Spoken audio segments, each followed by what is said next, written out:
I gotcha. You got me? Great. Yes, yes, yes. Good morning. How you doing, sir? Doing.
This morning on Denver 7 News, a man shot and killed by police in Commerce City. We have the latest on the investigation after a 5-hour-long standoff. And after weeks of delays, RTD is trying to answer questions about slow trains and delays, what they say that they're doing to try and fix the issue. Plus, Denver's Pride Fest is this weekend. We have everything you need to know, from road closures to festivals, if you want to celebrate. Happy Pride weekend and good Saturday morning. We can't thank you enough for starting your day with us here at Denver 7 News. I'm Wanye Reese. And I'm Katie LaSalle. It's going to be a very warm weekend ahead. We're talking 90s back in the 7-day forecast.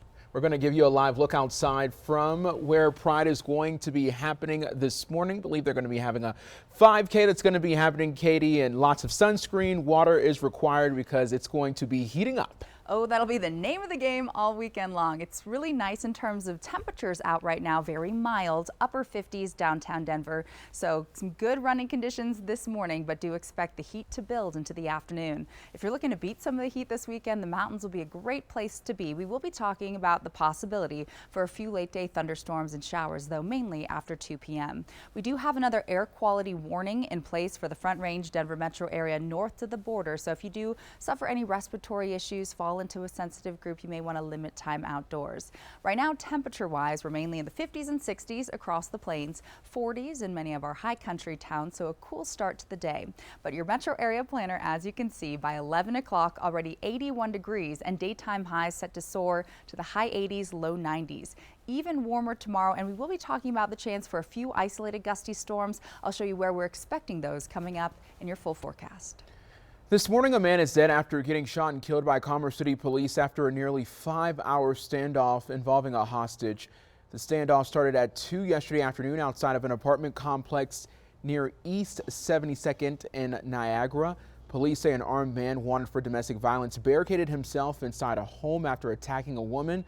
Officers say he also held a maintenance worker inside as a hostage who did get to escape.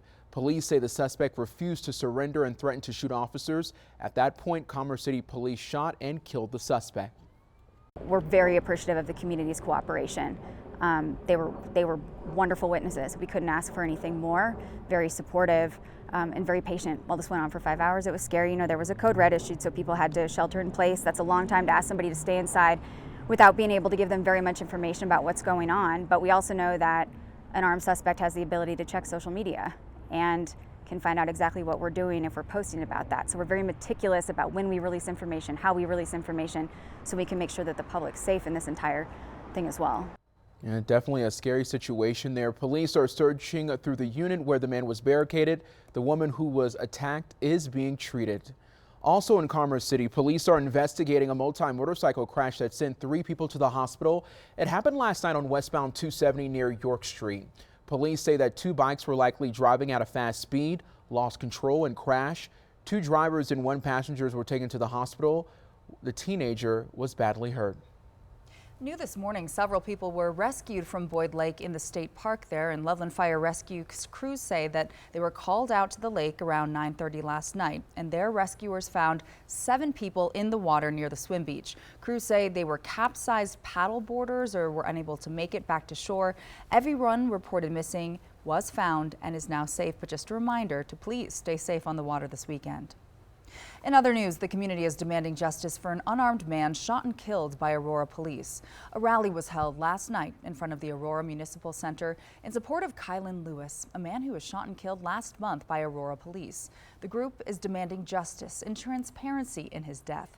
They say Lewis was unarmed when an Aurora police officer shot him, mistaking a cell phone in his hand for a gun. Well, we spoke to Lewis's mother, who says her son will be missed by many in the community.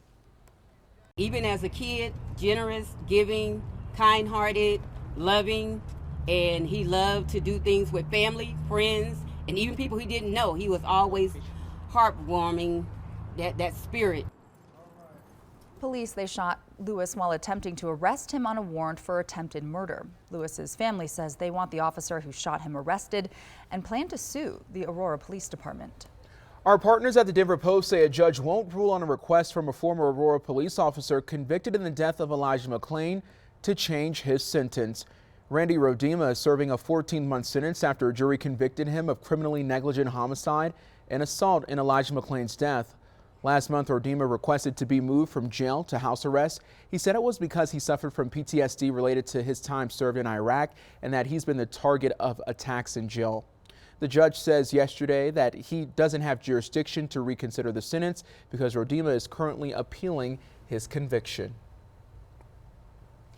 Well, for weeks now, RTD riders, they've been voicing their frustrations over slow and delayed trains, what some are calling unusable services at this point. It's been really rough for a lot of people. Well, yesterday, RTD actually answered some questions about those delays and interruptions. Denver 7's Veronica Acosta has the latest ahead of a big weekend of events and festivities happening here in Denver. This is aggravating for everybody right now. It took me 12 hours to go to an appointment. You only have one opportunity to get to work on time. For the past several weeks, countless RTD riders have expressed their concerns. Frustrations bubbling over at times with slowdown zones and endless service interruptions. It's very annoying. Friday, RTD responding to those upset riders, answering questions about maintenance work. Where we found rail burns. And so basically looking at it through the lens of let's be preventative, let's target those segments. Deborah Johnson, RTD's GM and CEO, says these rail burns are to blame. The transit agency adopted enhanced inspection methodology back in May. Those standards give us the requirements on what to do when we encounter certain defects. And the standard for on the apt-to-track standards is when the rail burn gets to be 3 inches, then we have to issue a restriction and take mitigation action. Which is what RTD says is forcing the slowdowns. They claim this is proactive work. The reason we do that is not because it's unsafe. So the track bed, the gauge, the rails, the ties, the fasteners, everything is safe on the track itself. But the issue with it is that little scuff mark over the course of time could develop a crack, and that crack could turn into a break. And although the agency is aware riders are frustrated, it is time consuming, but we are doing it right, and we are trying to minimize the impact to our customers. It's work they say must be done. In Denver, I'm Veronica Acosta, Denver 7. And RTD trains on 1 mile of its slow zone between Bellevue and Orchard, they are now back to running 55 miles per hour. The transit agency says it does expect significant progress on rail work by September, if not done before then. Taking a closer look now, RTD just launched a new program to assist customers where and when they need it the most. The Impact Team is made up of nearly 40 employees deployed to rail stations and bus stops during peak service times, major events, and service disruptions to provide on-site customer service. Earlier this week, the team began outreach along the E, H, and R lines, which have been most impacted by the recent speed restrictions. In October, RTD plans to assess the program to see if it's worked and if it's worth continuing. From the rails to the roads, we have a major traffic alert that will impact thousands of drivers today. Most of the intersection of Lincoln and Quebec and University will be closed to finish some paving work. It's one of the busiest intersections in Dougco. While it's going to be a pain this weekend, drivers are going to be glad to hear that the project is just about done. We decided that we wanted to accelerate the work, basically more pain, but shorter period of time. So now instead of a 10-month-long project, we're going to actually finish about 10 weeks early. And so we'll be finished within the next couple of weeks and importantly, well before the start of the fall school years. Good information. The best advice, just avoid the area altogether. Douglas County offered the contractor an incentive to finish early. Get this, $8,800 per day, and Jason Luber says it seems like they're going to be finishing up just in time, a little early to get that extra cash. They want to hustle to get that incentive. I don't blame them. Well, this weekend it is Pride Fest in Denver. More than 500,000 people are expected to attend festivities across downtown. It kicks off in just 2 hours from now with the Pride 5K starting at the state capitol. Then the festival begins at Civic Center Park at 11 a.m. with more than 250 exhibits, 30 food vendors, and live performances. The colorful Pride Parade is tomorrow morning at 9:30 along Colfax. This is the 50th year of Denver Pride. Denver7, a proud sponsor, and you can also catch us marching in the parade tomorrow morning. It's going to be a warm one, but at least sunny and dry. Yeah. Also, with all these people, road closures are in place for Pride Fest. So let's take a look at your screen. These roads are closed this morning and will reopen by midnight on Sunday. So this includes parts of Bannock, Colfax, and Broadway. Colfax will close from Lincoln and Franklin Streets at 9 a.m. tomorrow. That's for the Pride Parade starting at Cheeseman Park, then ending at Civic Center Park. That section will reopen as soon as the parade wraps up, which should be right around midday. The Supreme Court session is coming to an end, and yesterday justices made several rulings. Coming up, their decision on a dispute over the Rio Grande River and how it impacts our state. Plus, a ruling also on guns, the ban that the justices are upholding and the reaction from domestic violence survivors. Stay with us. You're watching Denver 7 News this Saturday morning.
We're back now with 3 people dead and at least 10 others injured after a mass shooting in Arkansas. This happened at a grocery store in Fordyce, an hour south of Little Rock.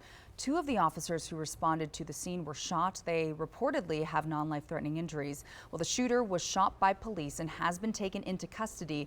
He is expected to be charged with 3 counts of capital murder. It's heartbreaking to see another mass shooting here.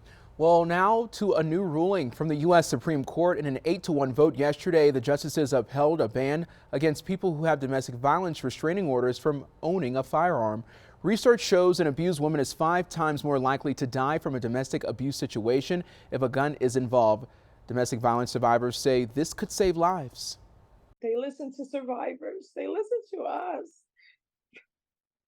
Because it's not a day, a minute, or a second that we don't think about it and we don't feel the pain.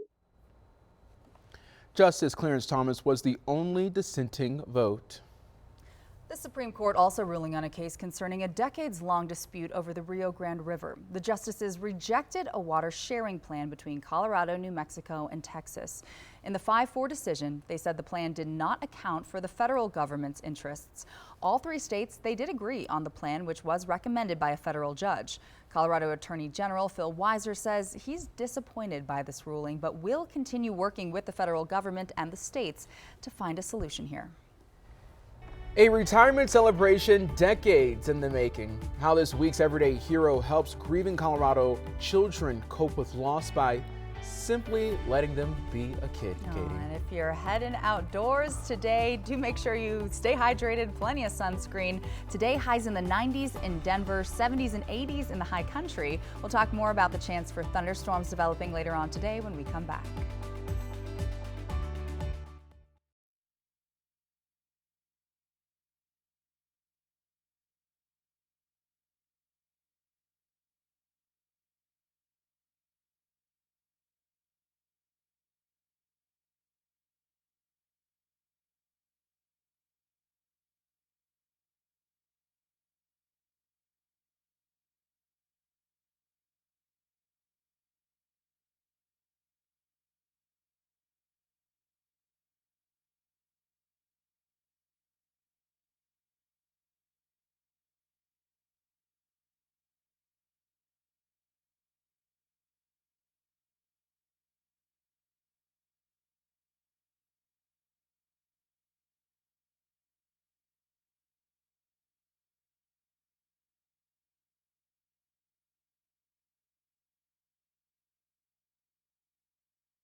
Families in the foothills know this week's Everyday Hero far and wide for her work with grieving children who've recently lost a loved one. Yeah, it could definitely be really tough, and her legacy at Camp Comfort will be preserved years into the future.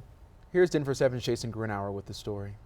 A well-earned retirement party after decades of making a difference. Everybody knows Sally Wadling across these foothills because of her work as a social worker, as a therapist, counseling, and then with Camp Comfort. A camp Sally founded in 1995 for kids dealing with the loss of a loved one. 30 years ago, I was running a grief group for children and looked around the room, and there were 5 of them, and I realized there wasn't anything else really for children's grief because it was a long time ago. Since then, the camp has given a safe space for nearly 2,000 kids to grieve, to be among other kids going through similar things, while also giving them a chance to be kids. They do a workshop on grief, and then they will do zip lining, and then they'll do maybe a feelings workshop, and then they'll go fishing. So they're really coming forward with a strong emotional psyche when they're coming out of camp, and we see that again and again with the kids that participate. So much so that many participants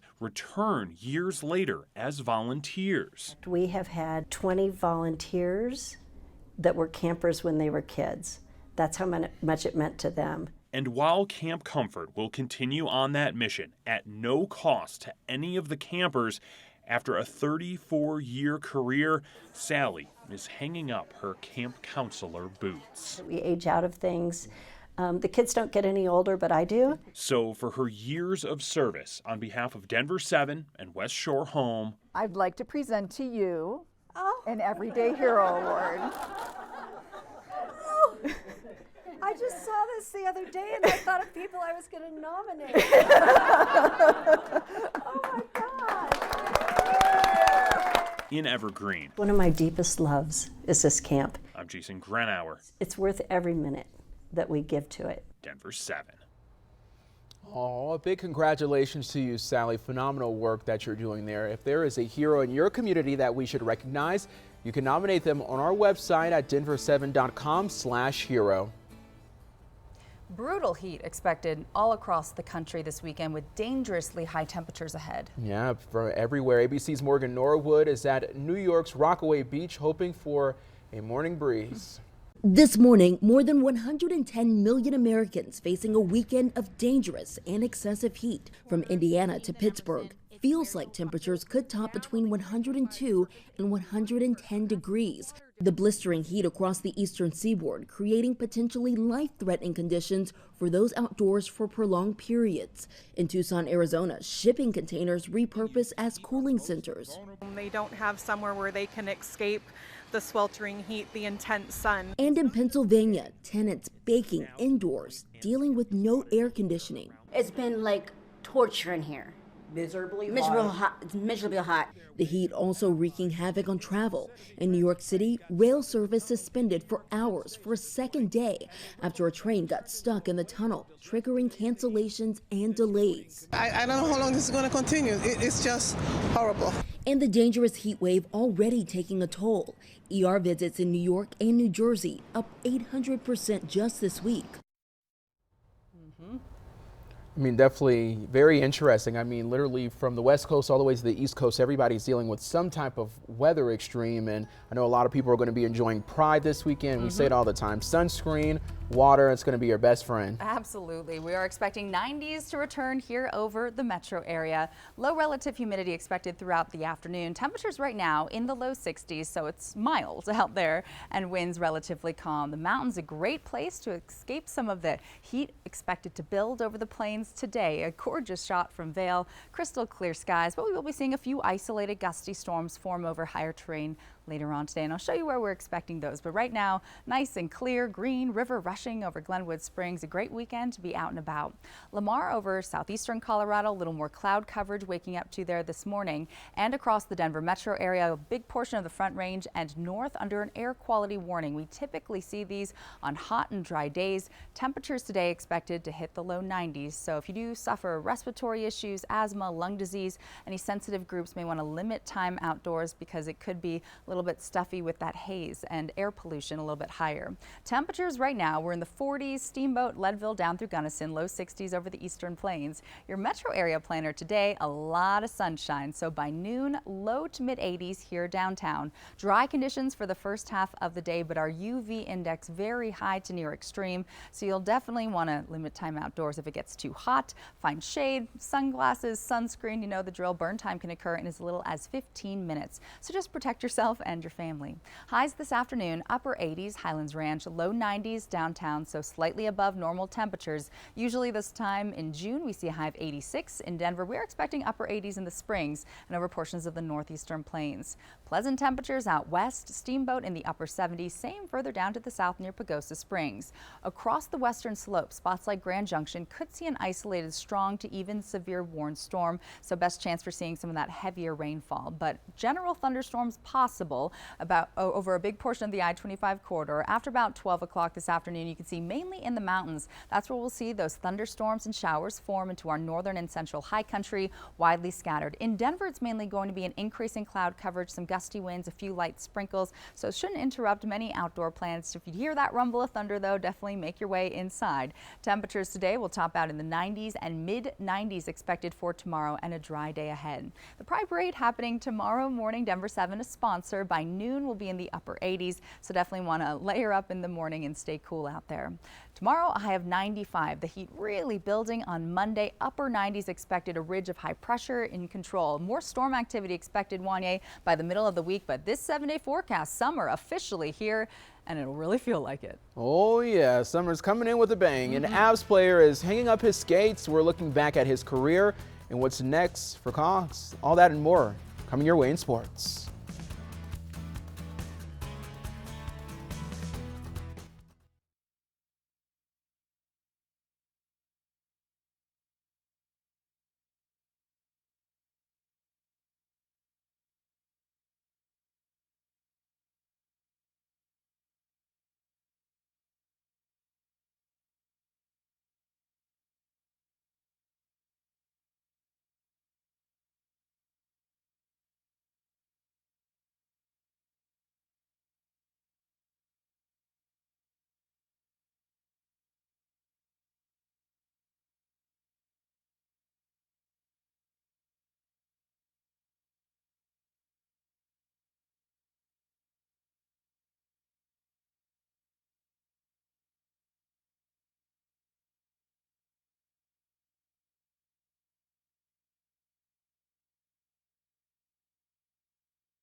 It's time for your Denver 7 Sports Update. I'm Nick Rothschild, and today we look back on the inspired and fantastic career of Andrew Cogliano. After 17 years in the NHL, Cogs is hanging up his skates.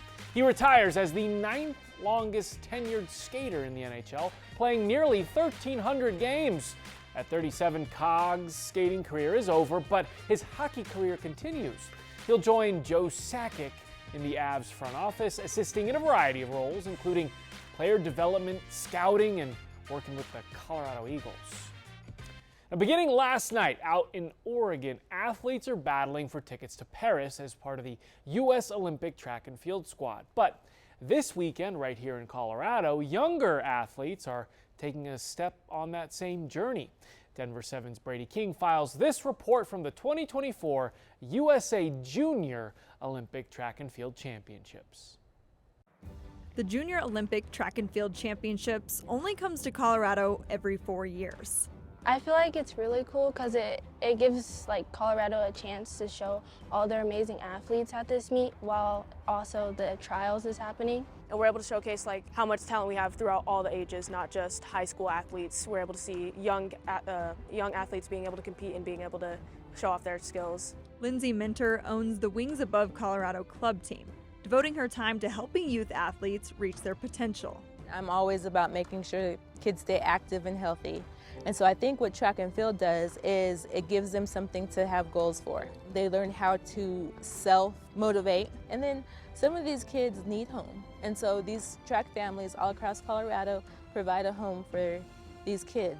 Above all, the USATF event offers exposure, which is exciting for the older athletes. You know, I really want to get a scholarship, but this weekend specifically, I really just want to show that I'm improving and just qualify for regionals. Well, my goal is definitely to like PR and like in the future be able to make it to trials.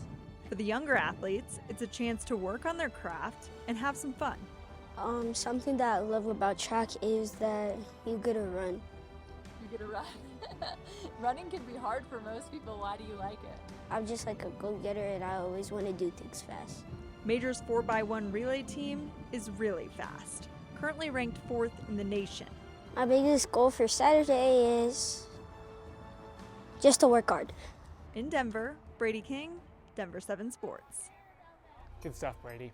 And now to the plight of the NoCo Owls. We met a couple Owls players a couple nights ago. I highly recommend you check out that story on Denver7.com. But after a hot start to their Pioneer League season, they've cooled off. So they need your support. And Dave Matthews says both the entertainment value and the quality of baseball are very high out in Windsor. Definitely as a younger kid growing up, these were the guys that I looked up to. And to come out here and see guys throwing the ball 95, 97 miles an hour, seeing guys hit the ball 450 feet. You know, we got 5 or 6 guys that are hitting over 400 right now. This stuff is not normal. Any one of these guys can go into AA right now and compete. So the skill gap is not far at all. You guys win a bunch. The Rockies don't. That's right. If you want to come watch some winners.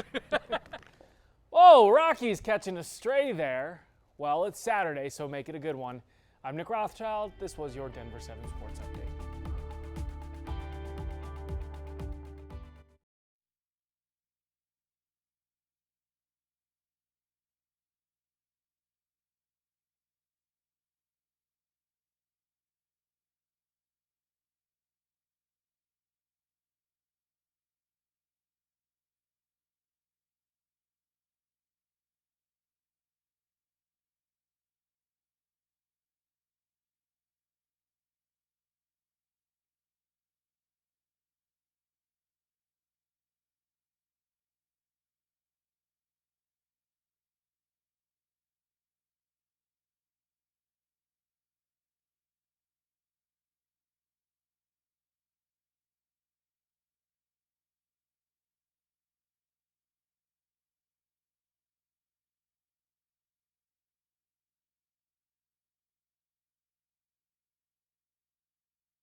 Welcome back to Denver 7 News. Happy Saturday, everyone. Sun is shining. It should be a beautiful but very warm weekend ahead. I'm Katie LaSalle. And I'm Wanya Reese. You're bringing the sunshine with this vibrant yellow dress that you have on this morning. Appropriate, yeah, definitely. Let's give you a live look outside from the Pride Fest 5K. It's going to be starting up at 9 a.m. and just within the past 20 minutes, you could say, Katie, traffic has definitely picked up in terms of foot traffic and also some more vehicles out there that are on the road getting everything set up. Weather-wise, what can people expect, whether they're here in Denver or maybe even going to the high country? Yeah, well, sunshine right now, as you can see over Denver City Park. Do anticipate plenty of road closures, though, around Civic Center Park as the Pride festivities happen all weekend long. But right now, if you're heading into the mountains, it's a lot of sunshine and dry conditions. Still green and lush and gorgeous. Still some snow melting off the tippy top of our mountain peaks. If you're biking around town today, do expect those temperatures to rise quickly. By 10 o'clock, already in the upper 70s, noon, low to mid 80s,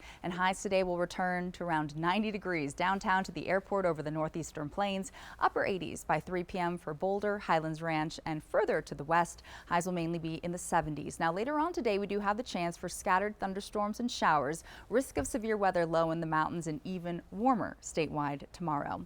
Highs today 80s and 90s across the plains, 70s to low 80s out west. You can see the clouds start to build after about 2 o'clock, and best chance for moisture will be mainly over higher terrain. Widely scattered thunderstorms could produce some moderate to light rainfall, and then later on tonight should be mainly dry for the metro area, and mid 90s Wanye return for tomorrow afternoon.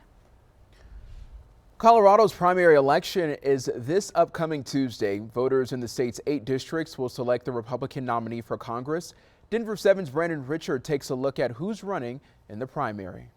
Well, the winner of the Republican primary in Colorado's 8th congressional district will quickly have to turn around to prepare for the general election in November. And if history is any indication, it could be a close one. Colorado's 8th congressional district, which runs from Greeley south to Thornton and Commerce City, was one of the closest House races in the nation in 2022. Democrat Yadira Caraveo barely squeaked out a win here that year, and it could be just as close this time around. For Republicans, it is the biggest pickup opportunity in the state of Colorado. Few people know that better than State Representative Gabe Evans, one of 2 Republicans running to be his party's nominee. You always run like you're 3 points behind, so just doing as much as I possibly can in these last few days, but we're feeling really, really confident. Evans, a former Arvada police officer who served in the Army and National Guard, has been endorsed by former President Donald Trump and a long list of prominent Republican leaders. But he says he can work across the aisle. Let's look at my legislative record down at the state capitol. I'm in the super minority, and I still got just under 2/3 of my bills passed because I'm able to find that common ground and work well with people. He says immigration is one of his top priorities. So the first thing, like we said, we have to secure the border. That means we have control of what's moving back and forth across our border with our neighbor to the south. To Dr. Janet Joshi. His Republican primary opponent, Dr. Janet Joshi, a former state lawmaker, also promises to secure the border. In a statement on his website, he says illegal immigration is destroying our country and mortgaging the future of our kids and grandkids. I will fight to finish the wall, crack down on sanctuary cities, and stop the flow of illegal immigrants. Joshi also favors a national ban on abortion. Evans does not. I think it was very clear that this is something that is now up to the states. So like President Trump, I don't support a national abortion ban. While most Republican leaders are backing Evans, the Colorado Republican Party has endorsed Joshi. The party, which until this year didn't endorse candidates in the primary, says it could not endorse Evans since he declined to fill out a party questionnaire. And I think we can all read the headlines with what's going on with our state party, and I don't answer to the state party. Joshi did not respond to our request for an on-camera interview Friday. In Denver, Brandon Richard, Denver 7. Meanwhile, there's only one Democrat running unopposed on the other side of the aisle. Colorado Parks and Wildlife says 2 of the wolves reintroduced in Grand County have mated. Officials confirmed at least 1 pup, and they're now officially known as the Copper River Pack. CPW says there could be more pups because litters are usually between 4 and 6 pups. But digging a little deeper now for you this morning, some ranchers are concerned with Colorado's wolf reintroduction amid several attacks on livestock. Last week, we introduced you to Philip Anderson, a rancher in Jackson County, now working with Colorado Parks and Wildlife to install a system of red heavy-duty flags to scare off predators. Anderson tells Denver 7 the collaboration between ranchers and the state is needed to protect their land. You see, if we'd have said, we don't need the fence, we don't need to do this, then we would be no better than anybody else that says that won't do anything to protect themselves. We're trying to protect ourselves, but in addition to that, we're trying to cooperate with the state agency. Anderson adds he thinks the system is working and they haven't seen a wolf since last November. Tomorrow is the Pride Fest Parade, and this year's Grand Marshal is Christopher Sloan, also known by the drag name Christy Lane. He was actually responsible for getting the first permit for the parade. Denver 7's Micah Smith sat down with him and talked about the impact that it's had.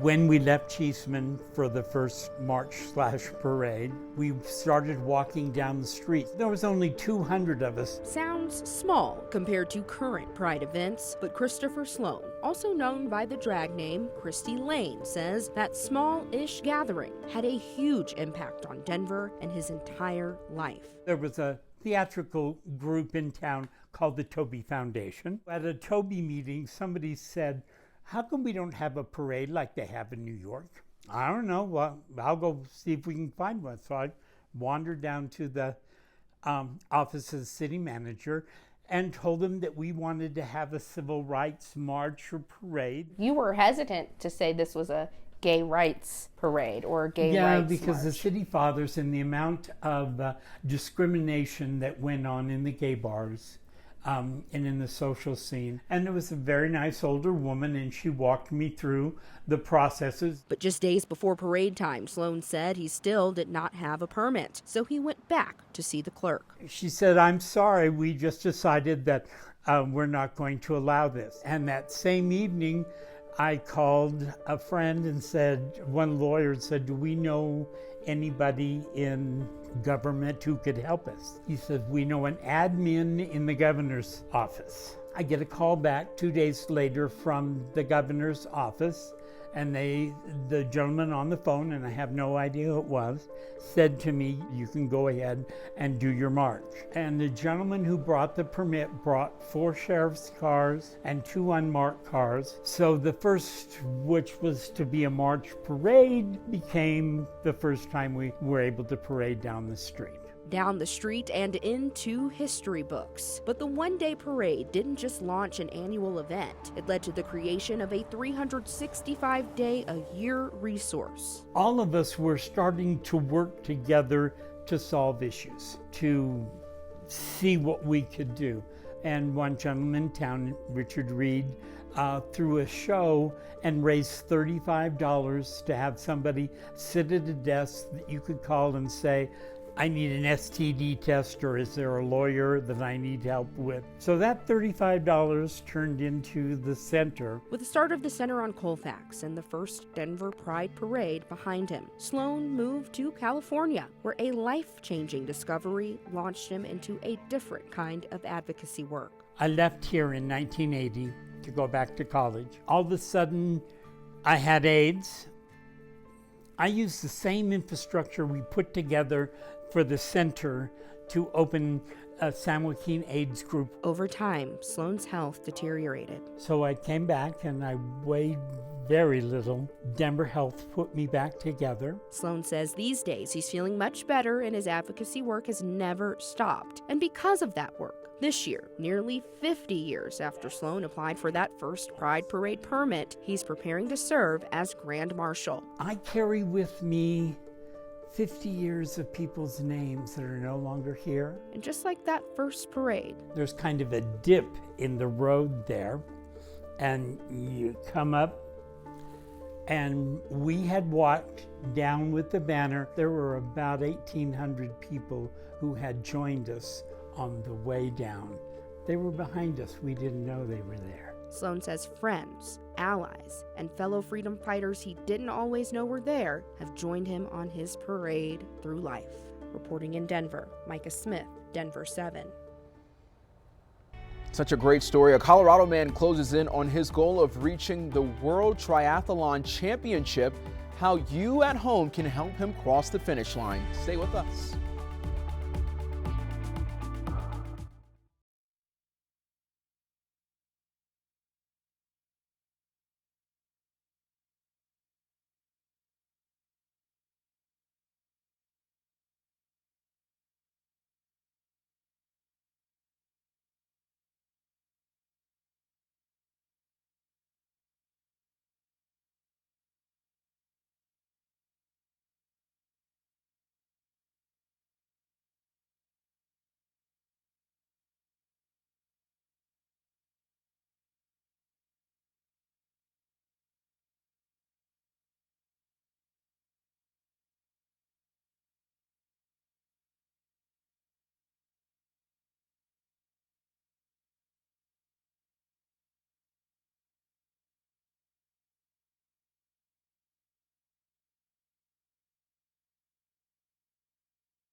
Back in March, we introduced you to a Colorado man who qualified for the World Triathlon Championships in Australia.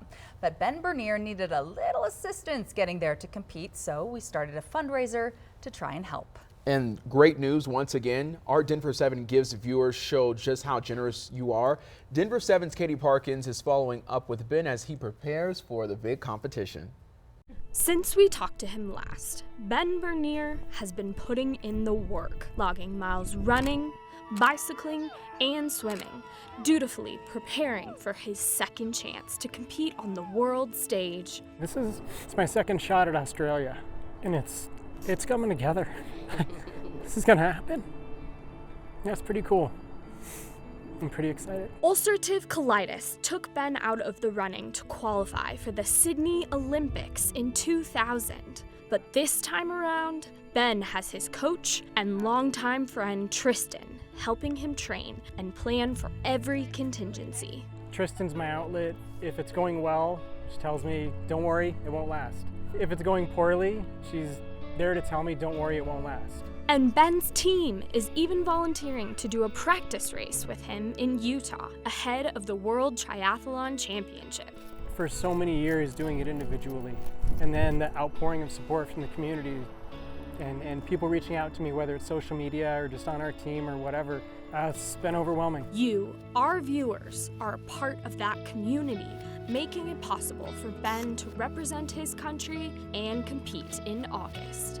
With the help of our generous Denver 7 Gives viewers, we have been able to raise over $3,000 to cover your flight to Australia and your bike transportation. Can you talk to us about what the community support means to you? It's a very expensive sport. This is amazing. He deserves it. He's been nothing but a pillar of positivity for the triathlon community for years and years and years and years. Thank you to Channel 7, thank you to the viewers, thank you to the Denver community, to friends and family. There's so many people. I can't list them all individually, we'd run out of time.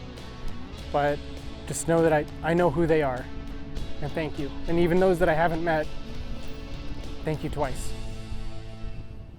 Wow, such a great story. Great job, Katie, and thank you all so much for your help. If you want to continue to help, you can go to our website at denver7.com/gives. Click Donate Now, and on the drop-down menu, select Send Ben to the World Triathlon Championships.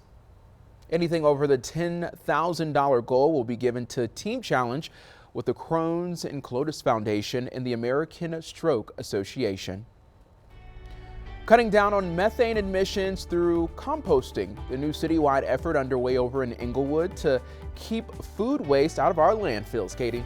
Time now is 7:44 and temperatures today set to rise to the upper 80s to near 90 degrees over a big portion of the plain. So the summer heat settling in.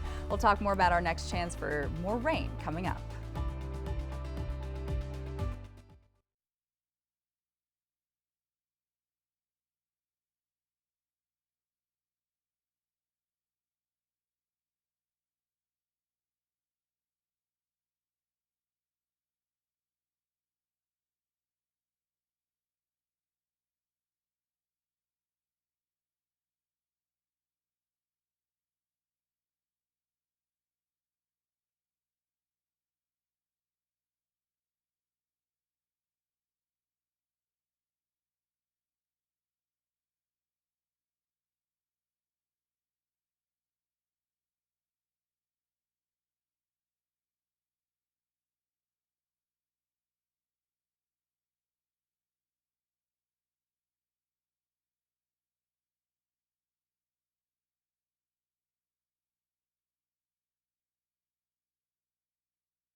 Well, welcome back. According to the EPA, methane gas is 20 times more potent than carbon dioxide at trapping heat in the atmosphere, and it makes up about 16% of global emissions that we see, Katie. Yes, and a new citywide program actually just launched in Inglewood to cut back on their methane gas emissions, starting with their employees' food scraps. Denver 7's Danielle Kreuter explains. If there's too much stuff that's not compostable, this stuff just has to go to the landfill. At Compost Colorado, We sell composting as a service. they divert around 50,000 pounds of scraps and compostable products away from landfills each week. If you are taking your banana peels and throwing them in the trash, that goes to the landfill where it generates methane gas because it's trapped in styrofoam and plastic and it's broken down anaerobically. Instead, you can turn that banana peel, those coffee grounds, into compost, which reduces and eliminates that methane, and in exchange makes a really healthy, nutrient-rich compost soil amendment. They work with communities all across the Front Range for residential and commercial composting, but in the last week launched something brand new. You know, this is like one of the first kinds of partnerships we've developed with the municipality. Inglewood just kicked off a composting program for all of city staff. These bins can be found in break rooms in every department. City staff can utilize it after lunch. If they have like a banana peel or anything organic, they can put it in this bin and know that they're helping with waste diversion. The program was funded by using some of the public works budget. Staff in that department saw firsthand just how much compostable material was just headed straight to the dump. Right now we currently have recycling, we also do the trash removal, but we do look at what we are throwing away, and with a lot of food and a lot of product that can be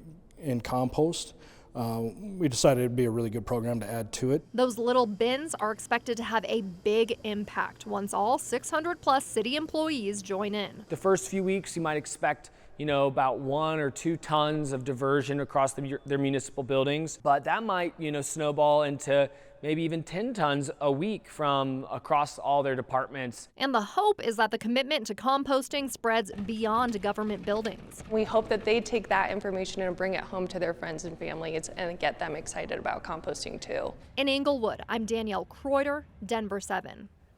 Inglewood and Compost Colorado have community compost drop-off locations for residents, including 24/7 access at the Inglewood Rec Center location. You must sign up, though, at Compost Colorado to use it. Doing our part to keep our planet green. That's right. About 10 minutes before the top of the hour, there's a lot going on this weekend. Pride, people getting to the mountains, or folks just wanting to chill on their patio. How's the forecast looking? Or hang by the pool. Hang by the pool. Yeah, that would be It'd nice. be a nice weekend for that. Dip your big toe in that pool water.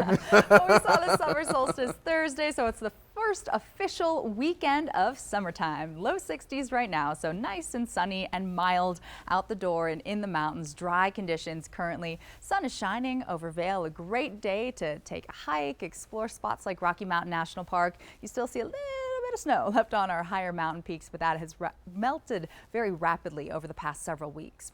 Satellite and radar showing dry conditions, but we do have another air quality warning in effect for the Denver metro area south to Castle Rock up north. That's in place until 4 o'clock this afternoon. If you do fall in the sensitive groups category, you may want to limit time outdoors for today with elevated pollution. Temperatures right now, high 50s, low 60s from Greeley to Fort Collins, 40s mainly in the mountains. And as we go through the rest of the day for this Saturday, by lunchtime already at 83 degrees. So those temperatures set to heat up quite quickly, and the late afternoon and the early evening hours right around 90 degrees. Also, not a lot of cloud coverage, so our UV index once again near the extreme level. Burn time can occur in as little as 15 minutes, so just protect yourself out there. Sunscreen, hydrate, and find shade if it gets too toasty. Low 90s for you in Denver, Highlands Ranch, up into Platteville and Keensburg. Out west, Grand Lake and Frisco, low 70s today. So if you're looking to beat some of the heat, the mountain's a great spot to be. Grand Junction still at a high of 90 this afternoon, where we will have the possibility for a few strong storms. As you can see here, the area shaded in dark green under a marginal risk of severe weather, general thunderstorms and a few light showers, mainly here for the I-25 corridor north and east. But the mountains are expecting to see some storm activity after about 12 o'clock this afternoon. Pretty typical for this time in June. Those clouds build, those thunderstorms and showers roll in. It'll cool things off nicely. Low 90s and increasing cloud coverage here in town. Not a lot of rain associated with cells that do roll off the foothills and plains and will clear out really quickly later on tonight. Temperatures will fall to the 50s and 60s early tomorrow morning, and it will be even a hotter day on tap for Sunday. Lunchtime already at 90 degrees and mid and even high 90s expected over northeastern Colorado. Tomorrow in Denver should stay dry. Could see a few stronger storms over the far eastern plains near Burlington. But for the Pride Parade, any festivities you may be celebrating for tomorrow, it's going to be 10 o'clock, 80 degrees, and then upper 80s and 90s right around lunchtime. A high of 95 expected for Sunday, mostly sunny and dry. Upper 90s on Monday, so a very hot start to the week. Overnight lows will at least cool to the 60s each morning, but this is a week of 90s ahead. Better chance for seeing more storm activity through the middle of this upcoming week. Wanye. Even though it's hot outside, there's plenty of things for you and the fam to do this weekend. We're showing you some events happening today and tomorrow in the beautiful city of Denver.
If you're looking for some fun things to do around town this weekend, you know I got you covered in your Denver 7 Things to Do. Happening today and tomorrow, the Colorado Shakespeare Festival presents Macbeth. It's a story of the Shakespeare tragedy. The show will be at the Row Green Theater at CU Boulder. Tickets start at the low, $36. And dive into the vibrant heart of Glendale with their farmers market. It's presented by the Hispanic Restaurant Association. The community will come together to celebrate the rich tapestry of flavors, traditions, and crafts that define our local culture. Ooh, y'all really wrote that up there. It's today and every Saturday through August the 31st. Katie? And of course, as we've been talking about this morning, it is Denver's Pride Fest this weekend. The 5K run starts in just a little over an hour from now at the state capitol. Then the festivities will kick off at Civic Center Park at 11 a.m. and they go until 7 p.m. It will feature 3 live entertainment stages and hundreds of exhibits out there for you to check out. The parade is tomorrow starting at 9:30 in the morning with Civic Center Park going from 10 a.m. to 6 p.m.